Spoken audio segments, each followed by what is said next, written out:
오늘 낭독할 책은 우리의 사이와 차이입니다. 즈니 얀 그루에. 1982년 노르웨이 오슬로에서 태어났으며 현재 오슬로 대학교 언어학 교수다. 얀 그루에는 고뇌하는 인간의 내면을 언어학자의 시각에서 독창적으로 묘사하는 것으로 정평이 나 있다. 복잡다단한 세상에서 장애를 안고 살아가는 것이 무엇을 의미하는지 깊이 탐색하며 소설, 넌픽션, 학술서, 아동문학 등 다양한 장르를 넘나들며 왕성하게 집필하고 있다. 그는 2010년 단편소설 모음집 통지하의 모든 것으로 데뷔했는데 학문적이지만 시적이고 예민하지만 인내심 있고 창의적이지만 대단히 분석적이다 라는 찬사를 받으며 본인만의 장르를 구축해 나가고 있다. 우리의 사이와 차이는 얀 그루의 11번째 저서로 노르웨이 논픽션 부분으로는 최초로 북유럽 이사회 문학상에 노미네이트되며 노르웨이 자전적 에세이의 새로운 지평을 열었다는 평을 받았다. 노르웨이의 최대 독자를 보유한 신문 다그블라스는 자전적인 삶의 기록을 문학 작품으로 승화시켰다라며 극찬했다. 낭독하겠습니다. 그들은 내가 아직도 살아있음에 놀란다. 어렸을 때 알고 지냈던 사람들과 뜻밖에도 종종 마주치곤 한다. 그들은 성인이 된 내 모습을 전혀 기대하지 않았던 것 같다. 열이면 열, 이 세상에 아직도 살아있는 나를 보고 무척 놀란다. 하지만 세상의 예의범절에 익숙해 있는 그들은 놀라움을 숨기려 애쓴다. 덕분에 그들은 머릿속에 가장 먼저 스치는 내가 아직도 살아있었니? 라는 생각을 입 밖으로 소리내어 말하는 대신 잠깐의 피할 수 없는 침묵으로 대화를 시작한다. 그들을 놀라게 한 그때의 나는 어떠했는가? 중학교 시절 나는 철학 선생님이 해준 이야기에 흥미를 느꼈다. 선생님은 남편이 세상을 떠났을 때 긴 머리를 짧게 자른 후 욕조 속으로 깊숙이 몸을 담갔다. 그 순간 순결해지는 것을 느꼈다. 선생님은 그 행위를 일종의 정화의식으로 해석했다. 각종 의식과 의리에 관심이 많던 선생님의 수업 시간은 자주 진지하고 엄숙한 분위기를 연출했다. 당시 너무나 진지하고 심각했던 14살 소년이었던 나는 그런 선생님의 수업을 깊이 음미했다. 나는 더 많은 것들을 배우고 싶었다. 내가 그토록 배움에 열망했던 것은 내게 남은 시간이 많지 않다는 생각 때문이었다. 철학 선생님은 내게 리미널 페이지라는 단어를 가르쳐 주었다. 그것은 서로 다른 두 세계 사이의 지점으로 통과 의례 중 가장 상처받기 쉽고 취약한 부분을 의미한다. 그것은 어른도 어린이도 아닌 시점에 청소년, 아직 이 세상을 완전히 떠나지 못한 망자가 속한 세계다. 이 세계에서는 자칫 잘못하면 모든 것이 어긋날 수도 있다. 하지만 이 세계에서는 진정으로 중요한 변화가 일어난다. 우리는 이 변화를 거쳐야 진정한 자아를 형성할 수 있다. 이 단계가 존재하지 않는다면 세상은 제자리 걸음을 하게 될 것이다. 나는 중학교를 졸업하고 고등학교를 거쳐 대학교에 입학했다. 그러던 어느 날 옛 철학 선생님과 한 컨퍼런스에서 마주쳤다. 선생님은 뒤늦게 공부를 다시 시작해 고대 북유럽 신화와 요툰 그리고 인간의 어둡고 흉악한 그림자에 관해 석사 논문을 썼다고 했다. 나는 당시 언어학 박사과정에 있으면서 특히 수사학에 집중해 공부하던 중이었다. 현실이 언어를 통해 어떻게 변하는가를 살펴보는데 관심이 있었다. 선생님은 인간의 심리에 관한 역사, 우리가 더는 끌어안을 수 없는 인간의 사고방식에 관해 글을 쓰기도 했다. 그날 선생님과 나의 세계는 어떤 면에서 다시 하나로 합쳐졌다고도 볼 수 있다. 옛 스승은 내가 박사학위를 준비 중이라는 사실에 전혀 놀라지 않았다. 내가 다닌 중학교는 대학 도서관과 걸어서 10분 거리에 있었다. 나는 그곳에서 어머니의 도서 대출카드를 이용해 시베리아 원주민의 샤머니즘에 관한 책을 빌려 읽었다. 덕분에 나는 대학의 학문적 분위기에 매우 익숙해 있었다. 또한 그것은 내게 깊은 인상을 남겼다. 나만의 특별한 미래는 이미 그때 형성되었던 것 같다. 마치 책의 줄거리가 첫 문장에 의해 좌우되는 것처럼. 선생님은 내가 건강해 보였기에 매우 놀랐다고 말했다. 그것은 나의 언어가 아니라 나의 신체와 관련된 또 다른 미래의 이야기를 의미했다. 어떤 표현은 나를 불안하게 만든다. 좋아 보인다는 말, 건강해 보인다는 말, 내가 그렇지 않다는 말인가?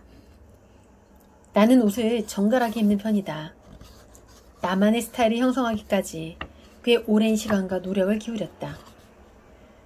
나는 18살 때 재봉사가 만든 수제 코트를 입었다. 소매단에 단추가 달려있는 재킷과 목깃이 자연스럽게 접히는 옥스퍼드 셔츠를 선호한다. 하지만 선생님이 의미했던 바는 이런 것들이 아니리라. 선생님의 말이 함축한 의미는 그날 저녁 늦게야 수면 위로 떠올랐다. 내가 아직도 살아있다는 사실에 관한 놀라움. 나와 함께 같은 고등학교에 다녔던 어느 작가와의 만남도 다르지 않았다. 고등학교 졸업 후 20여 년이 지난 어느 날 우리는 브리스톨 호텔의 한 홀에 마주섰다. 친구의 눈빛이 부드러웠지만 목소리에는 주저함과 어둠이 담겨 있었다.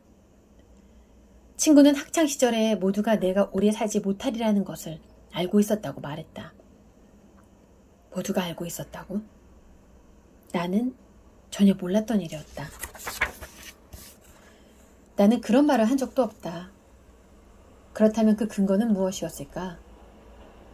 나는 그 질문의 대답을 알지 못한다. 그것은 그저 아무도 모르는 사이에 그들의 의식 속에 자리를 잡았던 개념이었던 것이다. 그것은 형체 없는 것이 만들어낸 그림자였다. 그 개념 속에서 유일하게 형체를 지닌 것은 나의 신체뿐이었다. 나는 당시 휠체어를 타고 다녔으나 운동장에서는 목발을 짚고 다니기도 했다. 쉬는 시간이 되면 다른 아이들과 함께 무리를 지어서서 대화를 나누기도 했다. 우리는 선생님들에 관한 이야기를 했고 제임스 조이스의 소설 율리시스에 관해 의견을 나누었다. 내가 다닌 학교는 그런 학교였다. 나는 그 학교 학생들 중 하나라고 생각했다. 내게 특별한 비극적 오라가 드리워져 있다고는 생각지도 않았다. 나는 이미 알고 있었다. 단지 나의 언어로 그것을 표현할 수 없었을 뿐이다. 이제 나는 그것을 언어로 표현하기 위해 시도해보려 한다. 나는 일반 사람들과 다르지 않는 시간을 보냈다. 나는 어렸을 때 살았던 그 도시에 지금도 살고 있다. 나는 현재 학자이며 학자였던 부모님 밑에서 자랐다. 나의 삶은 당신들의 삶과 다르지 않다. 나는 이다라는 여성과 결혼해 자식을 낳았다. 이다는 글을 쓴 작가이다. 나의 아들은 어머니에게서 물려받은 내 눈을 다시 그대로 물려받았다. 아들의 얼굴에서는 아버지의 어렸을 때 얼굴을 엿볼 수 있다. 이들은 내 삶을 지탱해주는 실과 같다. 마치 직물의 시실과 날실처럼. 어린 시절에 알고 지냈던 사람들과 마주칠 때면 이 촘촘하게 엮인 직물에 균열이 생긴다. 기억은 삐걱거리기 시작한다. 불투명하지만 익숙한 이미지. 성인이 될 때까지 나를 따라다녔던 또 다른 미래에 관한 상상의 이미지들. 내가 사는 삶은 잠시 현실에서는 일어나지 않는 일들로 대치된다. 그것은 유령처럼 스쳐 지나간다. 나를 알아보는 사람들은 의례 예의를 갖춘 듯한 인사치레를 늘어놓는다. 참 좋아 보이네요. 여기서 참이라는 단어는 예의상에 지나지 않는 말에 정점을 찍는다. 즉 일어나지 않았던 일, 일어날 수도 있었던 일까지 모두 포함하는 말이라는 것이다. 건강이 훨씬 좋아졌나 봐? 나는 예전이나 지금이나 다르지 않다고 잘라 말한다. 여전히 휠체어를 사용하며 가끔 두 발로 걸을 때도 있다고. 건강은 더 나빠지지도 더 좋아지지도 않았다고. 하지만 예전보다 훨씬 더 좋아 보이는 걸? 기억은 우리에게 속임수를 쓴다. 우리의 예상이나 기대가 더해질 때 훨씬 더 그러하다. 과거는 그때 일어난 일이 아니다. 일어나지 않은 일들로 채워진 과거. 우리는 바로 그 과거를 주제로 대화를 나눈다. 벌써 세상을 떠난 줄 알았어. 나는 사람들의 예상과 기대를 훨씬 뛰어넘는 삶을 살았던 것이다. 그간 내 편이 되어주었던 존재는 누가 뭐라 하든 묵묵하고 온전하게 자신만의 삶을 살아왔던 나의 신체뿐이었다. 나의 신체는 내가 어떤 병을 타고났는지 어떤 진단을 받았는지 모른다. 오히려 그것이 좋은 일이다. 영화 스타워즈의 한 솔로는 내게 확률에 대해 말하지 말라라고 했다. 이것은 어른이 된 나의 모습이다. 이것은 아버지가 된 나의 모습이다. 이것은 나의 아들이다. 아들의 눈은 내 눈을 닮았지만 나의 병을 물려받진 않았다. 아들은 여러 면에서 내게 일어나지 않았던 일의 결과로 생긴 존재이기도 하다. 오늘은 우리의 사이와 차이라는 책을 낭독했습니다. 지은이 얀 그루에